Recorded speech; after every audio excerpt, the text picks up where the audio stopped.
Hey guys, welcome back to Cards to the Moon. My name is Clark from 5cardguys.com. You can also find me on social media at 5cardguys on Instagram, YouTube, Facebook, and TikTok.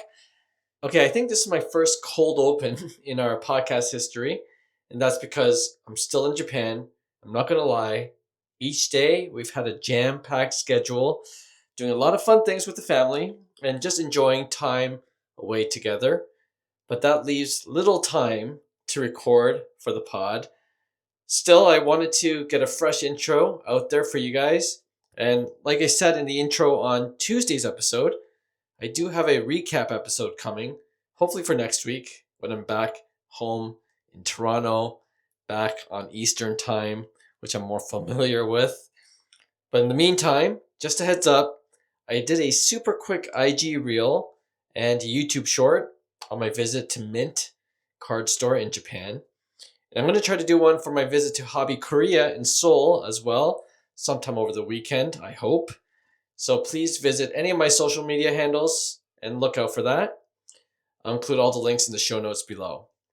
But I'm going to have to cut this episode short because I'm on my way to Tokyo Tower, hoping to stop by another Mint store. I think we're going to have Japanese curry for dinner. So again, another action-packed schedule.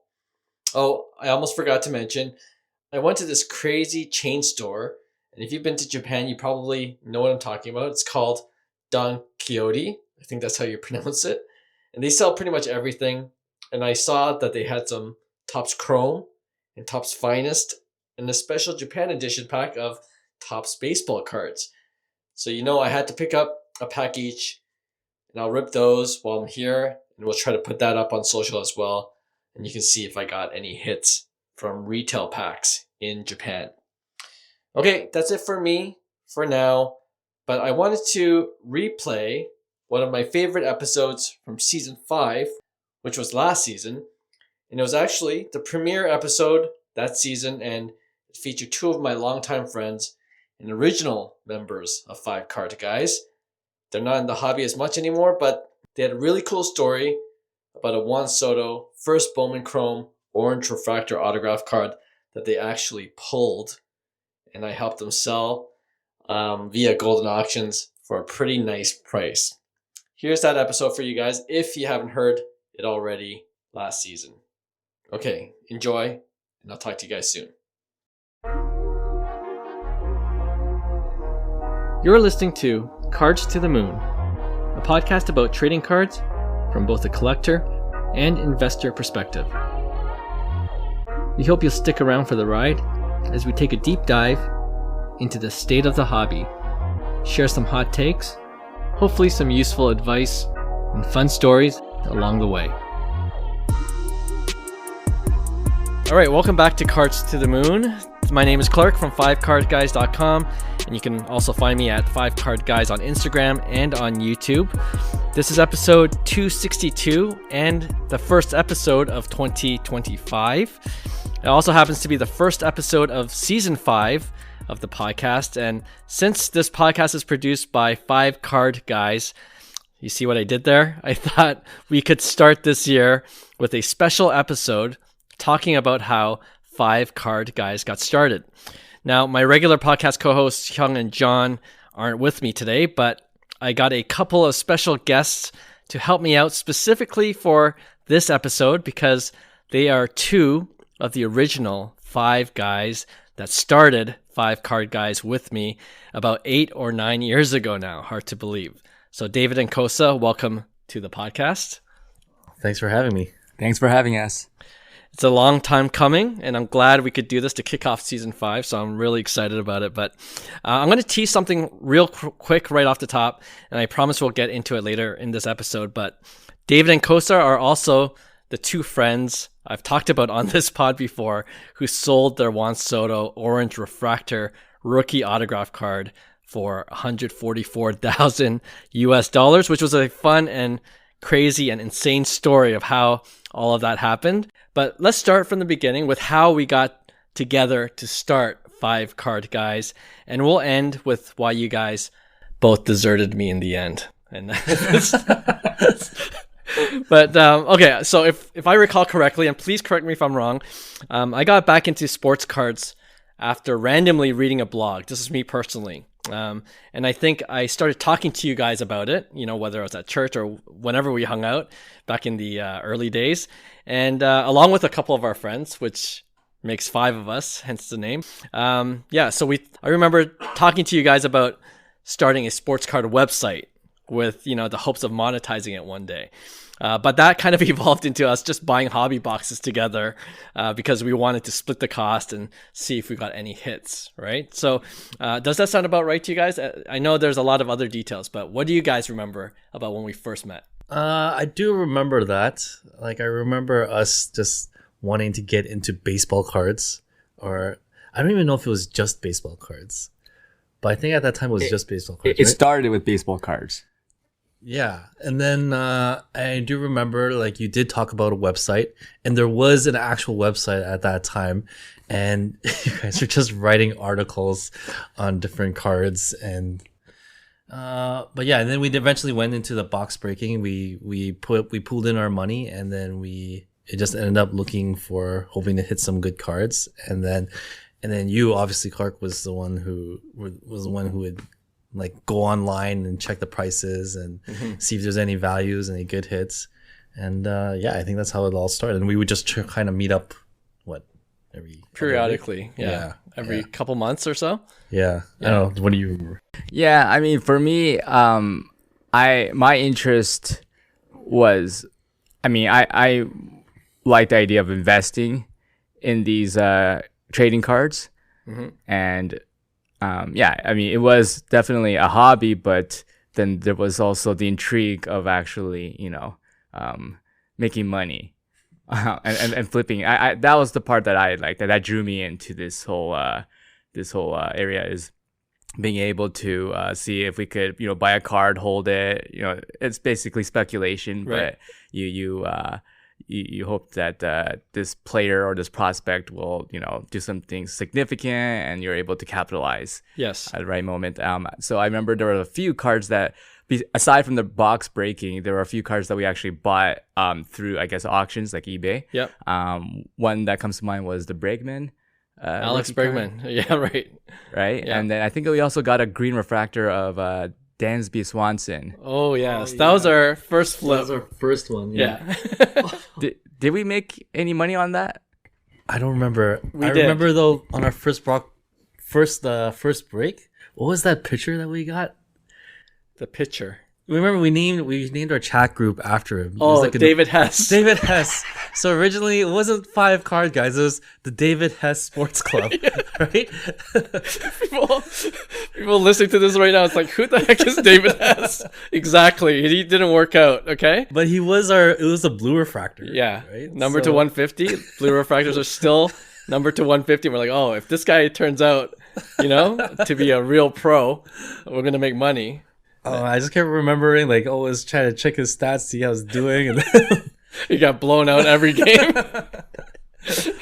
Became a middle relief pitcher, and then it didn't work out with David Hess. I almost forgot about that. But we had Bregman and Dansby Swanson. Going back to Dansby, I remember we made a couple $100. Like, that was our first real flip, and I remember, like, buying into the green refractor at the time. It wasn't cheap. Like, it wasn't dirt cheap or anything, because it was a green, number to 99. And Kosa, I believe, was the one that said, oh, let's get into Dansby Swanson. Like, Kosa is kind of the risk taker of the group. Eh? He's like, yeah, it just costs a few $100 and we could flip it. And I think I remember kind of hesitantly going in on it. Oh, but Dave knew a lot about Dansby Swanson, because he was like a Atlanta Braves fan. So he was pretty high on him too at that time. Yes, I think we bought the card after his first full season with the Braves. So he got traded from the Diamondbacks to the Braves, and I think there was a lot of I would say a lot of hype around him. So I thought, I see this guy as having a good future with the Braves. So I thought, why not? Yeah, and to people who don't know, Dave, who was born and raised in Toronto, is a huge Atlanta Braves fan for some reason. Why is that? I I started following the Braves when Dave Justice, he was what was it in 1990? He was a big prospect for the Braves, and I liked the guy, so I ended up following the Braves because of him, and I've stuck with them since. And yeah, unfortunately, it didn't work out in 1992, but it's okay. Yeah, we remember 1992 because the Jays beat the Braves, and it was an amazing feeling. Yeah, and that also tells you how old we are. Well, I did have a reel on me getting Joe Carter's autograph after 30 plus years, so people know that we're all kind of in our 40s now, which is pretty much our key demographic of this podcast. So, yeah, I was just checking up that green Dansby Swanson card that we sold for a few hundred, and it just recently sold June 2024. So just this past summer, BGS 9.5 Auto 10 for $51. So there you go. Gosh. We sold at the right time. Dansby Swanson, and he did have a high, top prospect pedigree. Yeah. Right. So, that shows you about prospecting. You got to flip quickly with those guys because not everyone can be a Shohei Ohtani or a Juan Soto, which we'll talk about later. But I want to go back to what you were saying, Kosa, about the website and how we're just writing articles, and it was really 95% me. You guys weren't doing anything. So, guys, you have any articles to contribute? No, not really. But I don't fault you for it because obviously ripping wax, breaking boxes was much more fun than writing. I mean, plus you were the writer. I mean, right. That is what you did. That's true. Former journalist, everyone knows on the podcast, and it came more naturally for me. But we found out quick that if we really want to make money in this hobby, it was about flipping cards and not building up a following for our website. But fast forward, and we'll get into this at the end. I'm the only one that kind of kept it up because I just enjoy doing it, and we'll talk about why you guys want to do something else. But this is awesome that I get to talk about 5-card guys even after all this time, because I'm sure you guys follow some of the content I'm still putting out there, and we're almost at 50,000 followers on Instagram. So I love this hobby. But let's go back in history when we're talking about 5-card guys. And do you guys remember our first official quote unquote meeting? When we met at, I believe, Lloyd's condo at the time. Were you living with Lloyd at the time, Dave? Yes, we were roommates. Okay, so Dave and Lloyd's place, and then I think we ordered like a couple pizzas, had a bottle of wine, had some beers. Yeah, I remember that. Right? Was it originally did we know it was all 5 of us coming, or did we come in and then because it was at Lloyd's house, he joined us and he became our 5th member? He just came out of the shower one day, like, "Hey, what are you guys doing?" I know 4 of us were into it, and then I think I remember Lloyd being there, and then he's joined in as our 5th. I don't know. I can't remember. Friggin' Lloyd. We really loved the name 4-card guys. And then Lloyd had to ruin it. That's a good segue of how we came up with 5-card guys. This is Kosa, I believe, who came up with the name. We were trying to think, we need a good name for our website. And then I guess by that time, there were 5 of us just hanging out, eating, and then about to rip open a hobby box. So how did you come up with the name? Once and for all, settle it. Because I've been trying to communicate. I've been on several other people's podcasts. They're like, "Why'd you come up with 5-card guys?" I'm like, "It's my stupid friend Kosa." So now, out of your own mouth, what do you recall of coming out with that name? Honestly, I just wanted something simple, and I knew because there were 5 of us, because I knew there was that burger joint, Five Guys. Yes, very popular. Yeah.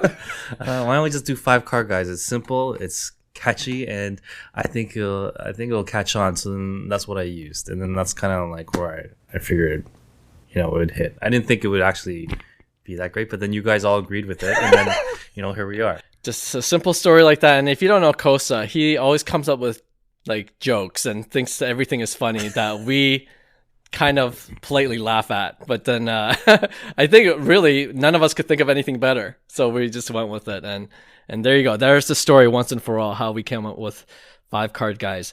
I remember you telling me, Dave, about one of our first box breaks. You know how when you do everything for the first time, you're super careful? Do you remember that time? Yes, I do. It was at our place. Yeah, the time when Lloyd and I were roommates. Who was it that was actually doing the box break? It might have been me. It might, yeah. Yeah. And I remember Dave saying, "Okay, clear out all the glasses." Yes. There was a lot of plates, a lot of glasses on the table, and I wanted to make sure it was debris free and free of any grease or any other contaminants. Yeah. I wasn't too fond of the fact that you didn't have gloves, but it's okay. No white gloves or rubber or latex gloves too. Yeah. But it worked out. It didn't matter anyways, because those early box breaks, we got nothing. Yeah, it was a moot point. So.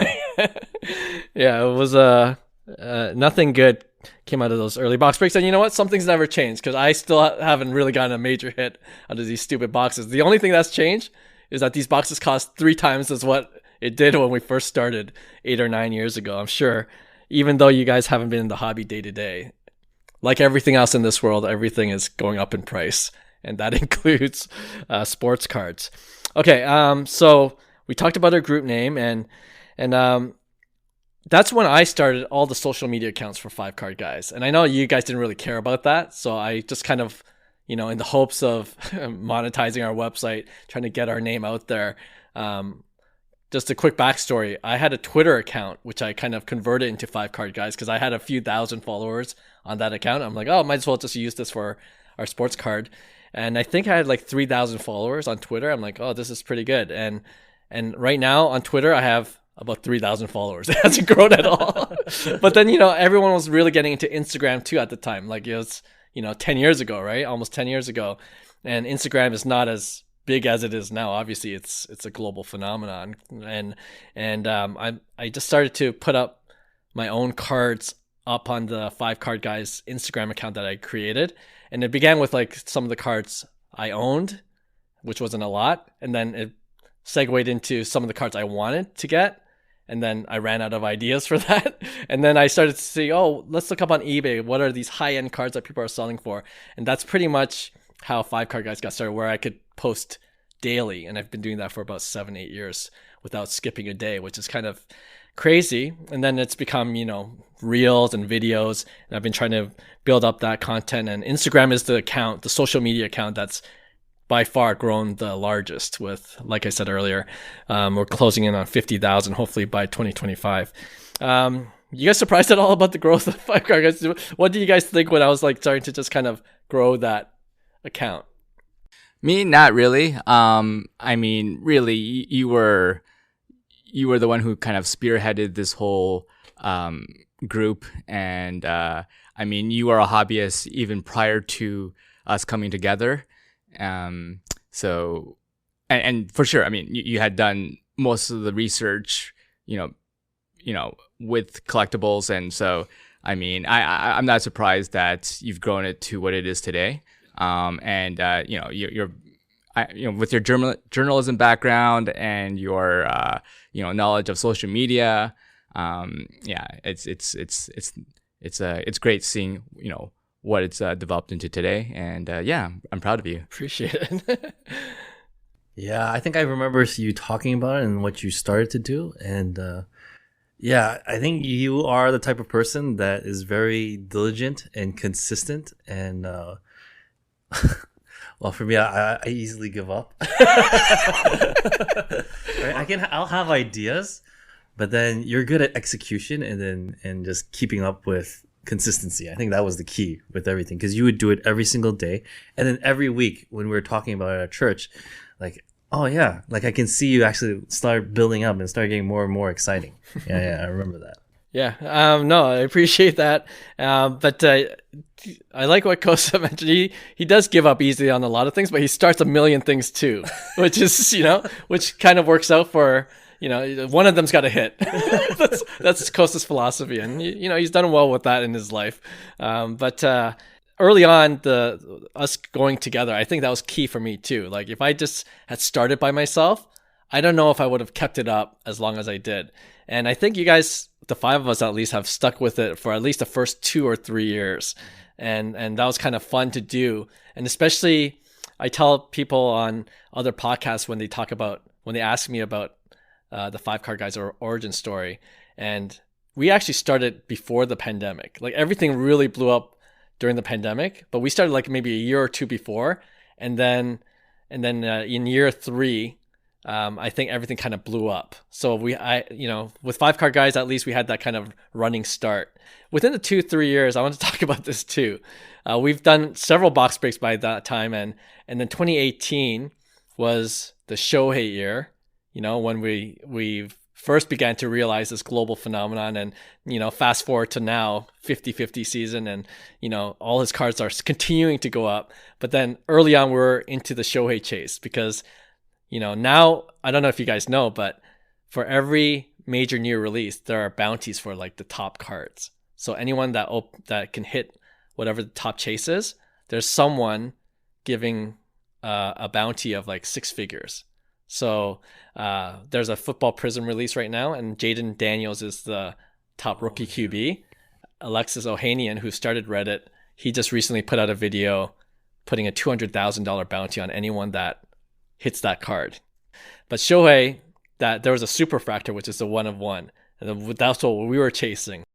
Ultimately, that card sold for $185,000 or so, and then when that card sold, we're like, wow, that's crazy. Like I remember Lloyd and I had a bet on how much that card will eventually sell for, and I said, oh, it won't hit 100,000, right? And then of course it blows that mark, and I had to owe him a Shake Shack or something, but we were chasing it. And then do you guys want to tell the story of like what happened? We back at Dave and Lloyd's place again, I believe, and we said, okay, let's go in on a box, and then Lloyd wanted his own box. You remember that? Oh yes. Without telling us, I believe he decided to purchase his own box. Yeah, so he did a parallel break while we were breaking our communal box. And yeah, well, I mean, good for him, but in the end, we got no hits or no notable hits from that.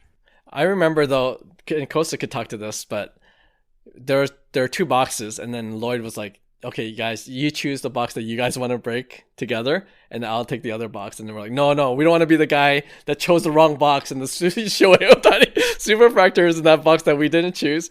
And I feel like Costa's like, you know what, let's just pick this box because no one was choosing anything. And then ultimately we got the better box, that had the bigger hit, which was like $75. And then Lloyd got a hit that was like $20 worth. So we won. But at the end of the day, they're both probably worth nothing. Do you remember that? I do remember that. Actually, no, I don't. I said like how much was a hobby box? Like, man, it must have been $250 at that point. Yeah, $250. Were we better off just holding on to the box? Yeah, for sure, because it's the Ohtani rookie cards are still there. Like so that's one of the things where some people actually do that. They buy the box sealed and they don't open it. And if you have a 2018 Bowman Chrome, that's going to be worth thousands of dollars because just for the potential of hitting a Shohei Ohtani rookie card. So in hindsight, guys, we should have just kept those 2 boxes sealed. 2018? So 6 years later, right? We could have been like, okay, let's flip it for however much it costs now, in the thousands for sure. But hindsight's 2020. Yeah. So, okay, we're gonna go back a year from that box opening, and this is what I teased at the top about you guys going in on a. Okay, speaking of you guys doing your own break, the 2 of you. This is what I'm trying to wrap my head around. Okay, because we established that I was probably the most involved in the hobby with sports cards, and then one day I find out that you, Dave, and you, Kosa, go downtown to 401 Games and buy your own box. Just tell me the story. How did that even start? Or just the 2 of you go? Was it a random thing? You're like, oh, we're together. We have nothing to do. Like, you tell me the story. Yes. No, we had no, basically it was after, it was one Sunday where Kosa just out on a whim asked, if we could go downtown and go to 401 Games and just see what they had available. Mm-hmm. So I think it was more spontaneous. than anything. And so yeah, we went to 401 Games downtown, and we saw that they had the 2016 Bowman Chrome boxes, and yeah, we thought, why don't we just get a box now, right? And just split the cost. And so yeah, I think it's not like something we kind of deliberated over. It just kind of happened on the fly. You sure it wasn't like, let's screw the rest of the guys over? Just the two of us will go. And this was 2017, so this was a year after 2016. So the prices might have even come down since then because it wasn't a brand new release at the time, right? Yeah, I don't even think we were hunting for anything in particular. Like, Dave and I were just together, and we decided just to go ahead and go to the hobby shop and look for it. Yeah. I don't even remember if you guys were even around that time. Obviously not, because I don't remember being asked. But Lloyd remembers being asked. Do you remember that? Like, was he around? And Lloyd said, Like, Lloyd wasn't around at that time. It was just literally just me and Dave. Okay. Lloyd was at his apartment where we opened it, and he just happened to be there. oh, I see. Right? And at that time too, the box was only like $90 for us. That's insane. It was like only $90 for that hobby box, and then Canadian. Canadian. Right. And then so yeah, we just bought one, and then we decided to take it back to Lloyd's place where you were staying too. And then that's when all the magic happened, right? So when you got back to Lloyd's place, do you not offer him like, hey, do you want to go in on the break, or we're just using his place? You're just using his place. Yes. I mean, so Lloyd was present, and yeah, it was on the exact same dining table where we did the box break for the Chasing the Shohei card. Yeah. And yeah, so okay, here's a funny story about that. So you had mentioned earlier how we had a choice between choosing one of two boxes, Right. when we were chasing the Shohei card. So Kosa actually pulled this stunt at the time when we were doing the box break for the Bowman Chrome 2016 box. And just as on a sidebar, who was the top prospect that people were chasing? Do you remember? I don't even remember. Was it Chris Bryant on the 2016 box? Let me check quickly. On the cover of 2016 Bowman Chrome was our homeboy, Vladimir Guerrero. He's in the set. And Michael Conforto. Remember Michael Conforto? Yes. Of the Mets. And now I believe he's with the Dodgers. He's been a journeyman. So Michael Conforto and Vladdy, I guess, were the chase if you're going by the guys on the box. Okay. Yeah. But what I distinctly recall is so basically we had the box on the dining table, and we, however many packs were in the box, we split it and decided to just open it, separately. Yeah. At one point, Kosa asked me, "Hey David, how about you just keep the cards that you're gonna rip, and then I'll keep the cards, these packs that I'm gonna rip." And I said, "Wait a second! I thought we were in this together. Why are we now? why are we now like separating the cards?" And in hindsight, I should have accepted his proposal because before you get into that, Kosa, what were you thinking? Were you thinking like, I want to be greedy, and what was? Do you remember this stunt that you tried to pull? That's exactly what I'm a risk taker. Right? I'm a risk taker. Yeah. And I was just looking. I just thought it would be more fun and more funny either way. Like, it'd just be hilarious if I ended up with something much better than what Dave got. But obviously, I'm glad that we were in this together, like it should have been from the very beginning. I think what's funny is we asked Lloyd too, right? Yes. What did you ask Lloyd? We asked him if he wanted to join in on us. Yeah. And to be part of this. So instead of splitting it 2 ways, we split it 3. $30 each, essentially. $30. But then he opted out. I don't even know why he did. But do you remember? No. But yeah, I think he just decided he just didn't not to have any interest. Yeah. Right. Okay, so go on with the story. It was good that Kosa didn't get his way because as I was ripping through the packs, I came across this orange refractor, and it was of a player I've never even heard of. Right.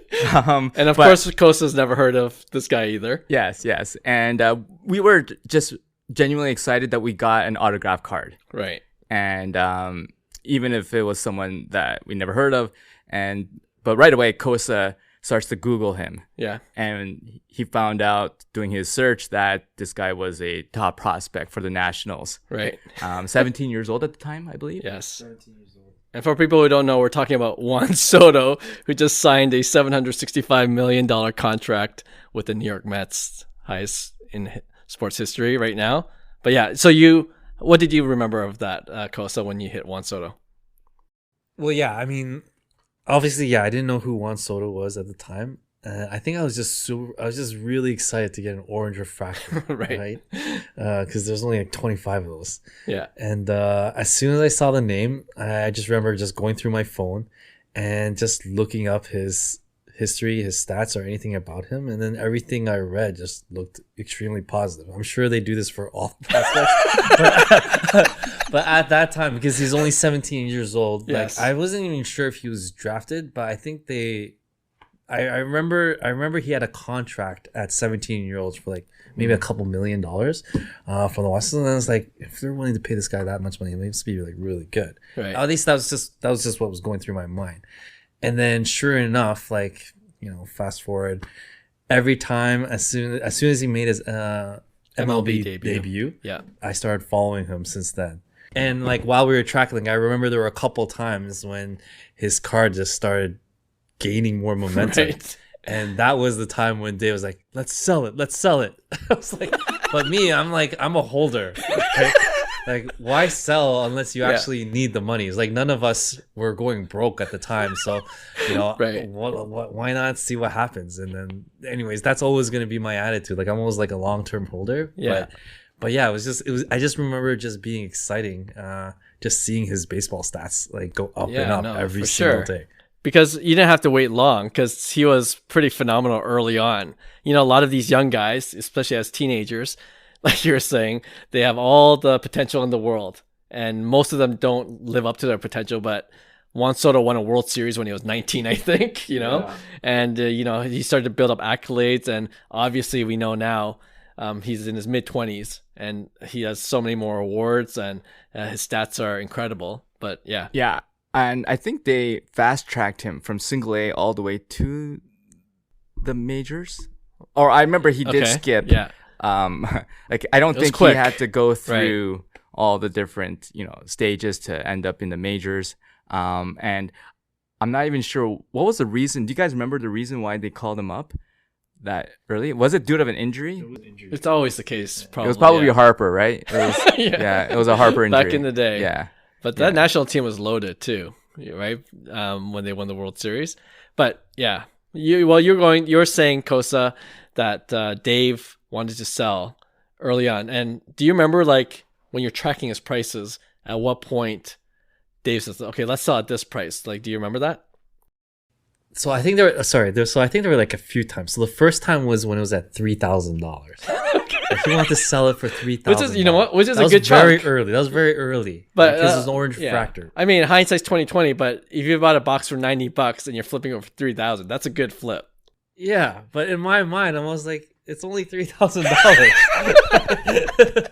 But Kosa, remember, there's no guarantee with these prospects, right? I mean, he was a runner-up for the Rookie of the Year. Yeah, Ronald Acuna. Yeah, right. Your boy. Yes. So I was torn, actually. I was happy for Ronald, but I would have preferred if Soto was Rookie of the Year because that would have elevated his value. Yeah. But yeah, I thought anything in the 4 digits, I was happy with. And yeah, so I think we were tracking what it was going for on eBay at the time. So I thought, yeah, why not? And Kosa wisely said, listen, there's no urgency, and we should hold it and see what happens. So when did he ask again, and what price was it? And I don't know. At one point, I began to notice Juan Soto because the world began to notice Juan Soto. I'm like, and then I found out you had the orange refractor. I'm like, what the frick? And then I said, as a good friend, I'm like, you should get that graded. And you guys gave it to me. Remember that? So I brought it to Sport Card Expo here in Toronto because I knew that would be the best way and the safest way to drop it off in person. And I sent it into Beckett at the time, And I don't know if you guys are aware, PSA is the king right now. Beckett has fallen off. They actually changed ownership a couple months ago because the previous owner, their holding group, their CEO got arrested for fraud. So anyway, that's a long story. So now Beckett is owned by another group, and they're just sinking ship right now. But at the time, all the baseball cards, most of the baseball cards had BGS grading because that's just been the history, and now everything's PSA because it has more value. But I got the card graded for like $85. And do you remember? You thought it wouldn't come back at 9.5 because you thought that there was a... Yeah, I thought because I don't know, it just one of the corners looked a little like nicked in my eyes. That's Who dropped it? Which one of you guys? Immediately, I thought of Lloyd because when we did the box break, I did let him hold it. And I thought to myself, oh my goodness, I bet just out of contempt, he probably like flicked it or something. Right. But I do remember when you got back the grading, it was almost like when we saw that 9.5, yeah, it was almost like getting that orange refractor again from the beginning. Right. Yes. Yeah, that totally increased the value immediately. Yeah, because there's a big difference between 9 and then 9.5. Yes. Right? I knew we're gonna get at least 9 just from I'm not a professional thing, but from my eyes it looked really legit. But I didn't think I would get like 9.5, like we would get 9.5. Yeah, so once it was a BGS 9.5, you could really track the prices, right? Because you knew the grade, you knew the condition. So you turned the offer to sell it because both of you have to agree at $3,000. And then at what point did you go back again, Dave, saying, "Hey, it's up at this price point. Let's try to sell." Yeah, so at one point on eBay, it started to well, I don't know if it necessarily sold at that price, but people were trying to sell it for about 25K US. Yeah. So I thought to myself, okay, that's the price of a car right there. And so Right. I thought, okay, maybe we should really consider doing it now. Yeah. And so I started to push Kosa more. At the same time, though, I didn't want him to do something he didn't feel comfortable with, and vice versa. Yeah. Right? We wanted to make sure it was a unanimous thing. Kosa actually at one point said, okay, listen, like I personally don't want to sell. I'd rather hold it. Right? As he said before, because he is more of a long-term investor.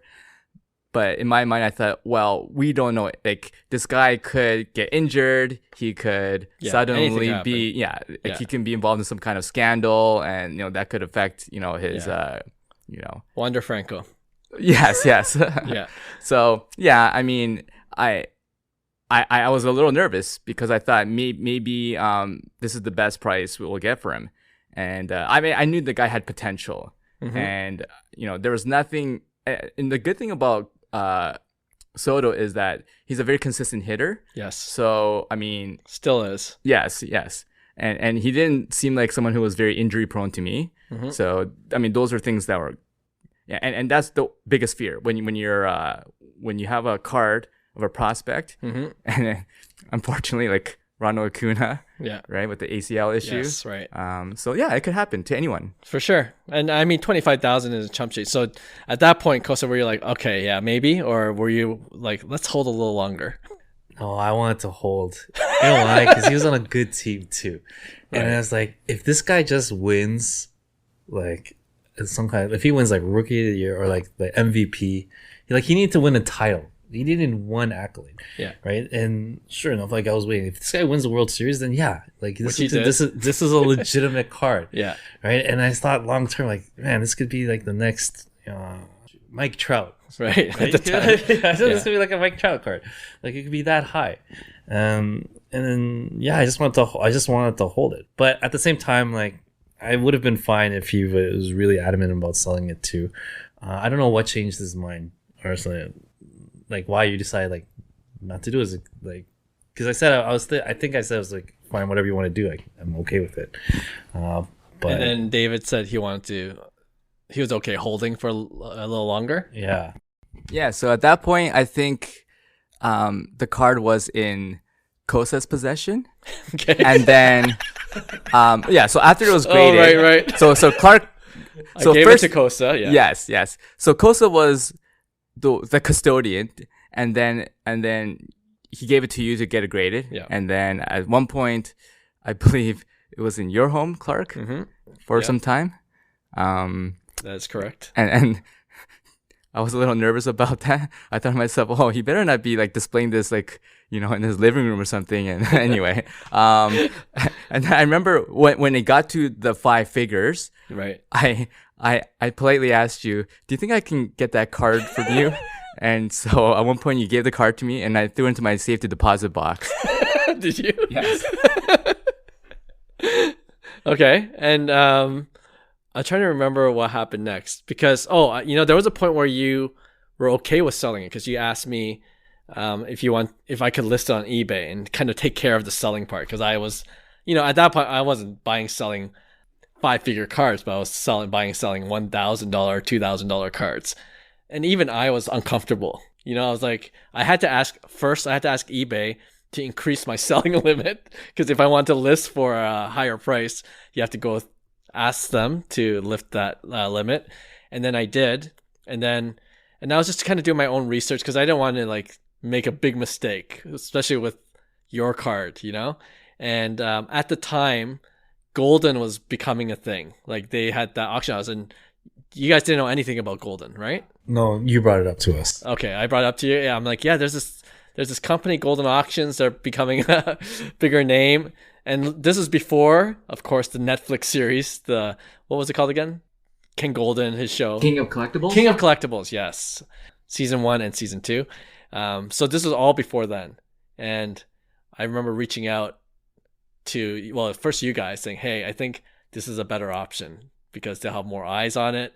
And then, it's probably even safer to have them take custody of it and then go through the selling process and everything was supposed to be smooth, right? But what did you guys think when I suggested that to you guys? Well, just to backtrack a little, I believe you were also looking into another auction company. Do you remember? Oh, yes. PWCC at the time, which is now Fanatics Collect. Yes. And so I believe you were talking to someone there. That's right. About the potential of having, to consign the card there. And I don't think they were very professional with you. I don't know if it was lack of professionalism, but they just didn't respond. So I guess so, right? But so they didn't respond, and they were, I think, the leading auction house other than eBay, which is anyone could go on it.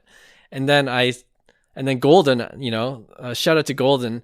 They're the ones that were pretty responsive, and I think they were also eager to make a name for themselves too. You know how new companies want to get started and they're looking for higher end auctions. So actually the gentleman that I email back and forth, he always periodically emails saying, hey, do you have any other high end cards? We'd be happy to auction it off. And in truth, I will never come close to the card at what it ultimately sold for. But that was at this point, it was like peak COVID, right? Do you remember that? It was peak COVID. I remember. It was a good time to sell at that point. Yeah. Because everything was just shooting up. And obviously, Juan Soto, they got their championship in 2019. Yeah. And then, everything just started falling into place. And then you were pretty much acting like, almost like our agent, almost kind of thing, right. like, between like talking to Golden and then coming back to us. And then I just remember being so nervous when it was time to actually send the card to the auction, because it was somewhere in the States, right? It's like in the New Jersey, where Golden's located. So I remember like just waiting, like, did they get it? Like, they have to sign for it, right? Yeah. Like, and there's like supposed to be proof. Yeah. And that was very nerve-wracking, but I'm glad at the end, like, it worked out. Right? They received it. Yeah. Yeah, because it was our first time doing anything like this, and when you're dealing with a card of that high value, I mean, if it was a $3,000 card and something happens to it, gets lost or stolen in transit, then I mean, it sucks, but I mean, you can deal with it. But now we were potentially dealing with a card that was in the 6 figures, right? And we had a sense that it was going to be in the 6 figures, or based on what you were kind of comping it as, at the time. And so, we kept on asking. I remember we kept on asking questions like, "So, what's the procedure? Like, we want to go through it step by step, the logistics. Yeah. How do we end up getting it from my safety deposit box to this company we've never heard of, and what safeguards, what measures would they put in place to make sure it gets there safely. And then you had mentioned that they had this whole process. And I remember even scrutinizing their contract. And I wasn't even fully happy with the terms of the contract. And I looked over it, like the entire thing. But in the end, I thought to myself, like, what are we going to do? they're not going to alter their terms, right? You either take it or leave it. And I'm pretty sure all the other companies kind of had the same terms. Yeah. So, we were nervous to part ways with it, but we trusted you, Clark, and I know that you did your due diligence and made sure that everything would work out. So, thank you. And David is also a lawyer, so he was able to scrutinize the contract. And when he came back to me, I'm like, I don't know, what do you want me to do? I was like, the contract is a contract. I can ask you about it, or I can ask them about it, but at the end of the day, like you were just saying, they probably won't do anything about it. It's just you either accept it or not. Right. And I did my due diligence because obviously I'm friends with you guys, so I didn't want anything to happen to it. And going on these blog forums on people that ship their cars to these auction houses or even to graders, they have like the top tips on how to get it to wherever you need to safely. And it's like FedEx overnight, pay whatever it costs. And then, some people even fly and drop it off in person, right? Kosa and I were actually debating whether we should pay for your round trip flight to go there in person and drop it off. Oh man, I wish you had decided that. It's a free trip to New York, New Jersey area, drop it off.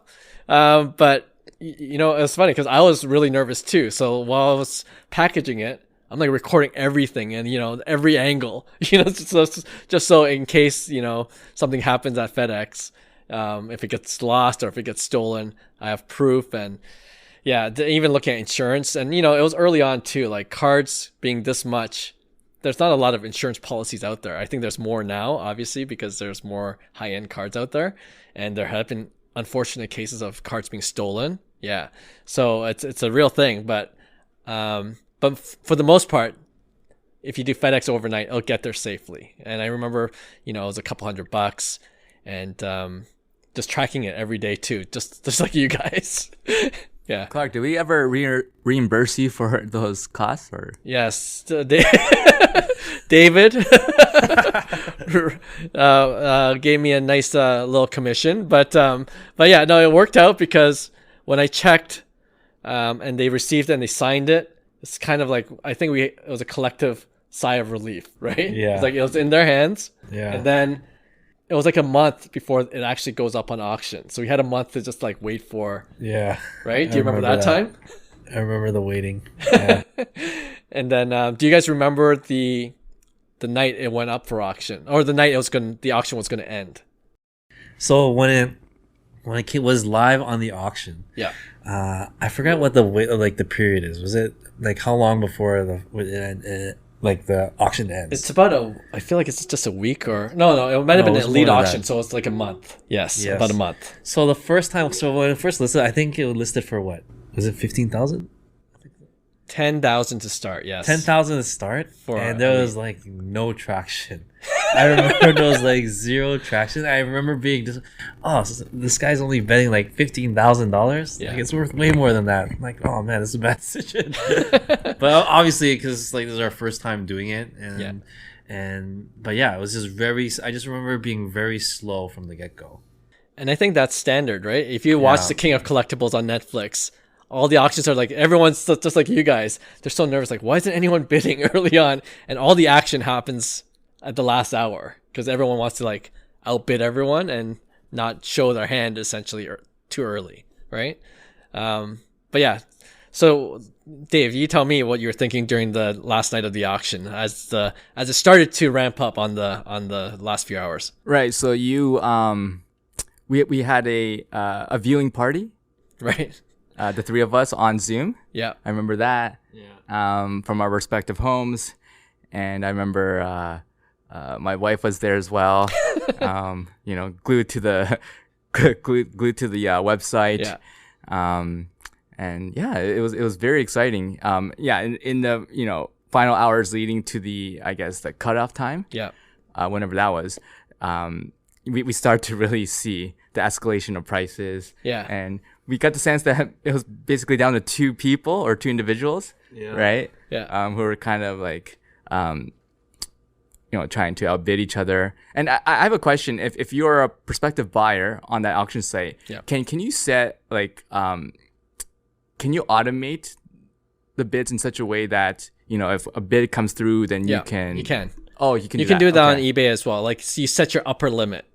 Right. So if it won't go automatically to your upper limit, but the next highest bidder, if your upper limit is still like, for example, 200,000, and the guy bids 115, it'll automatically bid 120 for you. Like whatever the minimal interval is, and it'll keep on going to you up to your max bid. So you could set it up early like that, so you don't have to worry about that part. And yeah, honestly, my memory is kind of hazy, but I do remember it went past the cutoff time. Is that correct? Yeah.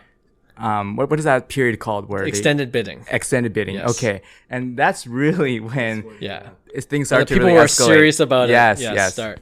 And you mentioned that you're watching with your wife, and I don't know if your wife was watching too, Kosa, but even during or even after the final sale, which was $144,000, which I think is the peak price. Even now, it's a perfect timing. It's rare that you can say you sell anything on the top, but you guys did. I'm curious about their reaction in terms of like how much it sold for. Did they believe it? What was going on? Gertrude wasn't Gertrude wasn't even with me when we did. Okay. Like I would just shout her, "Hey, we hit 6 figures." So she was like, "Oh yeah, okay. Tell me when it goes like double that." She knows nothing about baseball cards or anything of value, but yeah, and obviously at the end she was excited. She couldn't believe that that's how much money I ended up getting. We ended up getting. Yeah, right. But the thing is though, like I don't remember being able to see the 144 because this was different on our side. We only saw. Oh really? Yeah, don't you remember only seeing the? I probably like it was like we only saw the auction price or something, but there's like a separate, like a secondary, because 144 is what it was. Buyer's premium. You might be talking about the buyer's premium, right? Yeah. Yeah, but then for you guys, especially with high end cards, there's usually a buyer's premium that obviously the buyer pays, which is usually 20% of high end auction houses, and then there's usually a seller's fee, but then we're able to waive the seller's fee, the fee that you would have had to pay to list. But with such high end, the auction houses know they'll get a lot of money from the buyer's side, and they want your business. They don't want you to go to a different auction house. So just a tip for people that have high-end cards, you could probably negotiate the seller's fee to zero, because they will want your high-end card to put in their auction. But how about you? Do you remember what your wife was saying? Yeah, you know what? She was when I told her that it was going for about 25,000 on eBay. Yeah, she was all on board, like in terms of selling it then. Yeah, right. Because I mean, to think of a card worth that much in her mind, because again, yeah, she's not a hobbyist. She doesn't know much about collectibles. She thought that was an astronomical price. So yeah, she was blown away, of course, on the day of the auction when she saw. And I told her, by the way, this is in U.S. dollars, okay? So right. You can take out the calculator and figure out what it is in Canadian. So yeah, she was blown away, obviously, and very happy. And shout out to Golden, because the wire transfer went okay. That was the other thing afterwards. Like, you got your money, right? and so that went through. And like I said, the representative from Golden still keeps in touch with me every once in a while to see if I have any big cards. So yeah, there you go. There's a free ad endorsement for Golden Auctions, who, I don't know if you guys know, they got recently bought out by eBay last year, I think. So now they're working closely with eBay. So yeah, there's the story. I always wanted to tell our audience that story. People have heard bits and pieces of it, but it's just insane. Where the story started with the $90 hobby box. I'm happy for you guys. I'm not bitter anymore that you didn't include me. But I got something out of it. I want to wrap up with this, a couple more points, but when I was looking for the comp, like how much it costs now before the podcast, the orange refractor BGS 9.5 with the 10 auto, I was curious, like, it's obviously come down since. And I saw it recently listed on eBay for $50,000. And then I think you, Dave, were saying, or Kosa, you're like, oh, is it the same card? I'm like, no, it's not the same card. And then a couple of days later, I just wanted to check just in case. And sure enough, it's the number 12 out of 25, which is your card that's listed on eBay for $50,000 right now. Oh, wow. So it's a third of what you sold it for. And that's what it's listed for. So that doesn't mean that seller is going to get 50K. Actually, just because I'm watching it, I'm not going to buy it at that price. But when you watch it on eBay, sometimes the seller will give you an offer. And then he came back with $45,000, if I want to buy at that price. But the last comp, I think, was a few months ago, not the 12 of 25, but orange refractor, for about $26,000. So that was the last sale. That's what you're looking at in terms of the value of the card right now. So there you go. You sold at the right time. That's crazy. I was saying, like, we should buy it back. Like, honestly, like, how great of a story would it be that we bought back our card with this guy's money at a third of the price that we sold it for. Yes. That's... Oh, I think it's a great buy still. Yeah. In my honest opinion. But so, if I had the money, honestly, I would buy it. If I had the money too, I would go in on it 3 ways with you guys to complete the story. You're right. That would be a better story. Hey, should we ask Lloyd if he wants to go in as a quarter partner? I wouldn't be surprised if he just bought it. I can't trust Lloyd right now, okay? So guys, this is 3 of us. Hopefully he doesn't listen to this episode. He goes in, negotiates it. Oh, guys, it's not listed anymore. So I bought it. Next thing we know, it's at Lloyd's apartment. Just hanging there. On the table, we broke the boxes.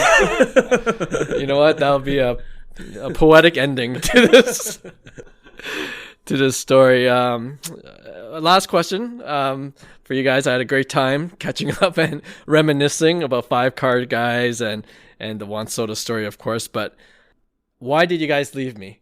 Let's go back and then why isn't it really one card guy? I'm just too lazy to rebrand everything one card guy now. Yeah. Well, It's okay. You got to keep the trademark. So right. You know what, Clark? Ultimately, you're the heart and soul of the group, right? I mean, you're the most knowledgeable. You're the one who brought us together. And as Kosa had mentioned earlier, I mean, you're the best at execution, especially when it comes to social media, and you're the most persistent. So yeah, it only makes sense that, we would have eventually dropped off and you would have been left alone to kind of, run with it. And you did a great job. Thank you. And to be honest, like, I think if I were still with you, I would have, held you down if anything.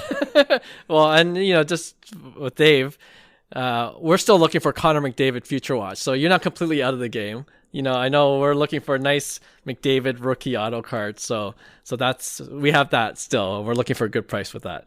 But Kosa, I don't even have to ask you. You probably, started a million things since you left the sports card. Are you still looking at sports cards? What's your interest when it comes to the hobby?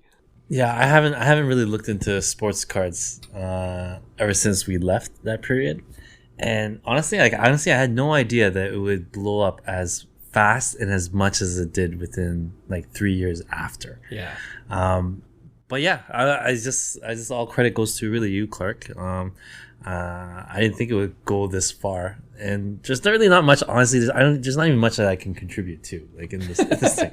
Like I just like to be involved in terms of like buying things or coming up with ideas. But really, at the end of the day, you're the one that executes everything, and you did a really good job with this. Thanks, Kosa. And like Kosa said, the best way he can contribute is with his cash. But he just did a home reno, so he doesn't have any right now. So when you replenish, let's go in on a big cart together, and then hopefully we have another crazy story like the one you guys shared. But yeah, Dave, Kosa, thanks again. I couldn't think of a better way to kick off season 5 of this podcast. Hard to believe with Hyung and John and kind of like what you're saying, Costa, to end things off, that the hobby's grown since you guys left, but a lot of changes, and that's why we're able to still do this podcast, because there's always issues coming up and always news. So yeah, I'm looking forward to 2025 season 5. I'll have a lot more guests as well. And again, Dave, Costa, thanks for coming onto the pod. Thanks for having us, and Happy New Year. Yeah, thanks. Hey, thanks for listening to Cards to the Moon. We'd really appreciate you subscribing to our podcast wherever you listen to your podcasts. And you can also connect with each of us on Instagram at 5 Card Guys, or you can follow Hyung at Integrity Sports Cards, or John at Trade You at Recess. You can also check us out at 5cardguys.com. Thanks again, and hope to connect soon.